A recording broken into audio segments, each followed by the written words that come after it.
Karibuni sana ndugu wasikilizaji katika episode yetu mpya ya Wanangu Podcast. My name is Goodluck Joseph, aka Imani Joseph, formerly known as the Rap Addict. Nakaribisha sana katika episode yetu mpya, episode ya 64 ya Wanangu Podcast. Kama ndo mara ya kwanza unasikiliza Wanangu Podcast, shout out to you kwa sababu umetenga muda wako ambao ni adhimu sana kwa ajili ya kusikiliza show hii. Kama wewe unasikiliza Wanangu Podcast kila wiki, basi nikushukuru sana kwa kuwa wewe ndio unasababisha mimi niendelee kufanya hiki ninachokifanya, au sio? Bila kupoteza muda, kuna kitu ambacho nataka kukukumbusha leo kwa sababu naamini kabisa kwamba unakifahamu, lakini nataka kukukumbusha, na kama ikitokea kwamba ukifahamu, basi kuanzia leo unaweza kaona kiona katika kila kitu ambacho unakifanya.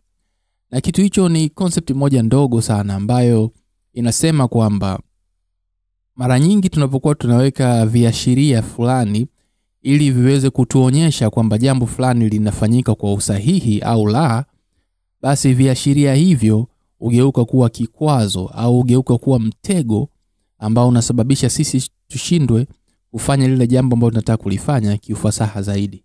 Narudia, pale tunapokuwa tunaweka viashiria fulani ili vitusaidie kuonyesha kwamba jambo fulani linafanyika kwa usahihi au la, mara nyingi viashiria hivyo ugeuka kuwa mtego au ugeuka kuwa kikwazo cha jambo hilo ambalo linastahili kufanyika. Mwanasayansi ya jamii kutoka nchini Marekani anayefahamika kama Donald Thomas Campbell ndio aliyekuja na kitu ambacho baadaye kaja kufahamika kama the Campbell's Law. Sasa hiyo Campbell's Law inachozungumzia ndio hicho kitu ambacho nimeintroduce kwako hapo, na sitaki kukuboa na mambo ya academic na vitu kama hivyo. Nataka tuende kwenye mifano halisi ambayo tunaweza tukakutana nayo mtaani, na ili tuelewe zaidi hii concept. Ni kwamba imagine mwalimu yuko darasani na yuko na wanafunzi. Lengo kubwa la mwalimu ni kufanya wanafunzi waweze kuwa na uelewa mkubwa wa kile ambacho anakifundisha. Wanafunzi waweze kuexplore, wanafunzi waweze kutumia udadisi waliozaliwa nao au waliojifunza mtaani au kupitia wanajamii, kuweza kutumia huo kuweza kuelewa kile ambacho mwalimu anakizungumzia na kutumia ujuzi huo ambao wanajifunza kuweza kutatua matatizo yao. Kwa kifupi, mwalimu anataka wanafunzi wawe na deeper understanding, wao na uelewa mkubwa wa kile ambacho anakizungumzia na waweze kukiapply kwenye maisha ya kila siku. Sasa kinachotokea ni kwamba inakuja system mpya ambayo inamtaka mwalimu aanze kuwapima hawa wanafunzi kama wanamuelewa au la. Na system hiyo inakuwa mwalimu anatakiwa atoe mitihani ili aweze kuona wanafunzi wamuelewa kiasi gani, na hiyo mitihani itakuwa inaweka kwenye grade kwamba huyu amepata A, huyu amepata B, huyu amepata C, huyu kapata F. Umeona? Sasa kinachotokea baada ya hapo kuna shift ya lile lengo kubwa ambalo lilikuwepo mwanzoni. Sababu lengo la mwanzoni la mwalimu ni wanafunzi wamuelewe vizuri. Lakini unapokuwa umeweka kiashiria kwamba sasa haya matokeo ya mitihani ndio ambayo yatakuwa yataonyesha kwamba wanafunzi wameelewa kiasi gani, basi mwalimu pamoja na wanafunzi wana shift ile lengo kubwa, linakuwa sio kuelewa tena, bali linakuwa ni kufaulu mitihani.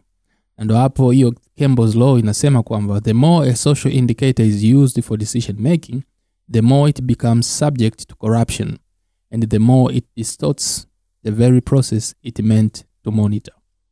Kwa hiyo unapokuwa unaweka kiashiria kwamba hiki ndio kiashiria ambacho kitatuonyesha sisi kwamba wanafunzi wanaelewa au hawaelewi, kinachotokea ni kwamba wanafunzi wanaacha kufocus kwenye uelewa, mwalimu anaacha kufocus kufundisha kwa uelewa, anaanza kufundisha ili wanafunzi wafaulu mitihani.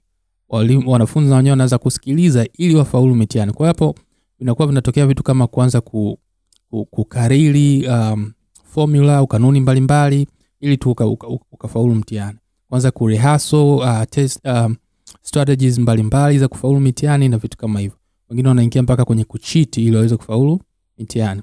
Kwa hiyo huo ndio mfano wa kwanza wa hiyo inayofahamika kama Campbell's Law, ambayo inatuonyesha kwamba viashiria vinapokuwa vinawekwa kwa ajili ya kuonyesha performance ya kitu fulani, basi viashiria hivyo ndio vinageuka kuwa lengo kubwa, na lile lengo ambalo lilikuwa limetazamiwa kwamba lifanyike na huo mpango ambao unafanyika linakuwa secondary, linakuwa ni lengo la pili badala ya kuwa lengo la kwanza. Mfano mwingine halisi ni wa wale maaskari wa usalama barabarani ambao unakuta mara nyingine kama wakipewa target kwamba wanatakiwa kamati labda magari kadhaa kwa siku au kwa wiki au kwa mwezi, unakuta sasa badala ya kufocus kwenye ule usalama wa barabarani kwamba waweze kuongoza watu waendeshe magari vizuri, watu wanaanza mpaka kujificha, wanajificha ili mtu akimbize tu gari ajitokeze amkamate. Sasa inakuwa kama imebase kwenye kufulfill ile namba ambayo inatakiwa ya yeye akamate magari mangapi kwa siku au kwa wiki au kwa mwezi, lakini ile lengo kubwa la usalama wa barabarani linakuwa limesahaulika.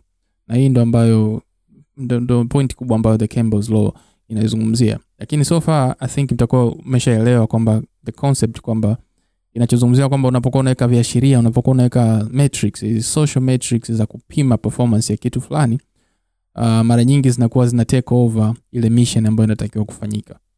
Sasa nini kifanyike? Je, tusipime vitu kabisa? Tutajuaje performance ya jambo fulani ambalo linatakiwa kufanyika, mission fulani ambayo inatakiwa kufanyika? Tutajuaje kwamba inaenda vizuri au inaenda vibaya? Well, it's obvious kwamba vipimo ni muhimu, viashiria ni muhimu ambavyo vitatuonyesha sisi kwamba tuna perform kwa kiwango gani, lakini ni muhimu pia kujua kwamba kuna hii bias ambayo binadamu huwa tunaifanya ya tunapokuwa tunaweka viashiria kama hivyo, tuna focus zaidi kwenye hivyo viashiria na kusahau lengo kuu. Sasa tukiwa aware na hii bias ambayo sisi kama binadamu tunayo, haya makosa ambayo sisi tunayo yanaweza kusaidia kwenye kupunguza kuyafanya makosa hayo, kwa sababu ukijua tatizo ni nusu ya kusolve hilo tatizo.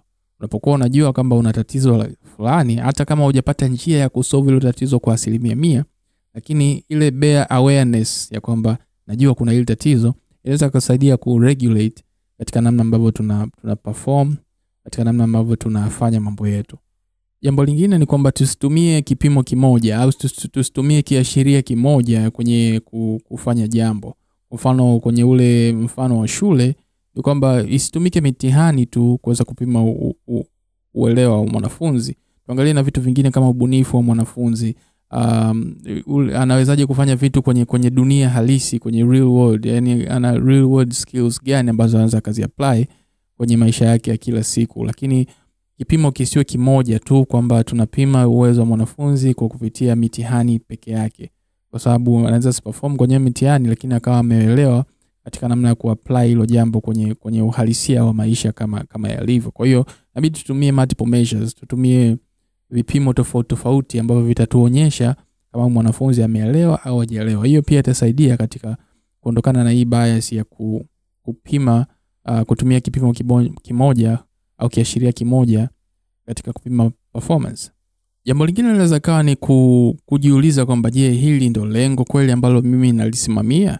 Kwa sababu wakati mwingine, kwa mfano unaweza katoa mfano kwenye watu ambao wana create content.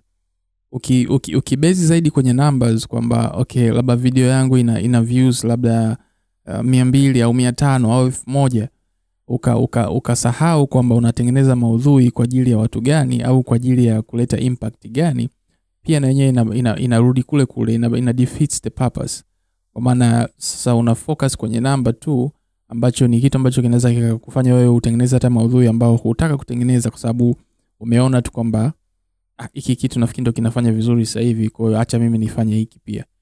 Lakini kama ukiwa unajikumbusha lile lengo la wewe kutengeneza hayo maudhui ni kwa ajili ya watu gani na ni kwa ajili ya kuleta impact gani, basi inasaidia wewe kustick to the roots. Yani unasimama pale ambapo unapasimamia kwamba hiki ndio ambacho mimi nakifanya, na usibezi zaidi kwenye numbers, kwa sababu numbers sawa zinaweza kazi zinafanya vizuri kule, lakini je, hilo ndo lengo?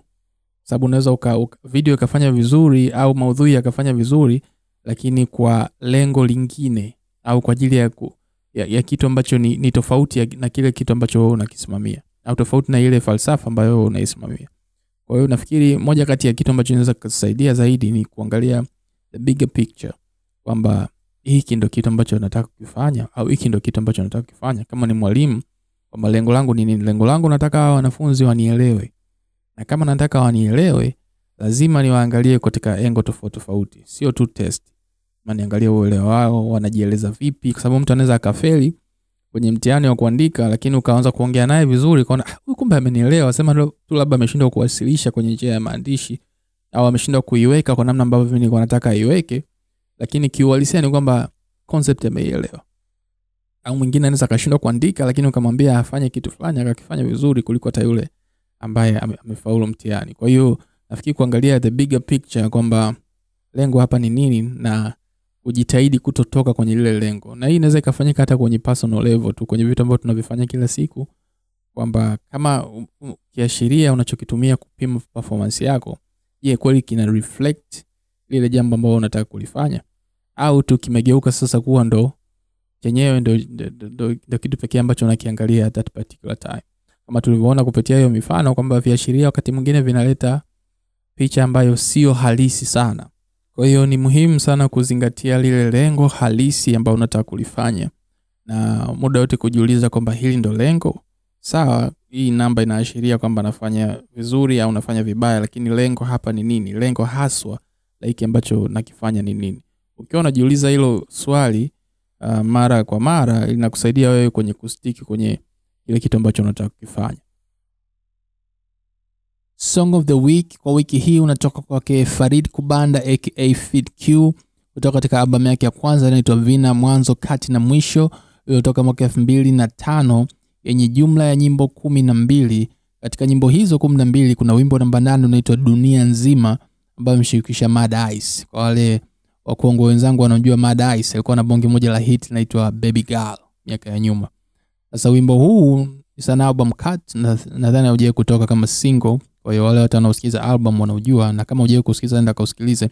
Ndio kausikilize, kwa sababu tunajua Fid Q anaua kimashairi na nini, lakini kwa sababu beat iliyotumika kwenye wimbo huu sio typical beats for Farid Kubanda, I can say, lakini he killed it, he murdered it. Kwa maana ya how he flows kwenye hii beat ni noma. Nenda kasikilize. Sikio lako nataka sana sana uangalie jinsi anavyo flow, jinsi anavyoenda na hii beat. Ni noma mzee, ni noma. Kwa hiyo huo ndo wimbo wa wiki hii kutoka kwake Farid Kubanda aka Fid Q, unaitwa Dunia Nzima featuring Mad Ice. Na huo ndo unatufikisha mwisho wa episode hii ya 64 ya Wanangu Podcast. My name is Good Luck Joseph aka Imani Joseph, formerly known as the Rap Addict. Till next time, peace.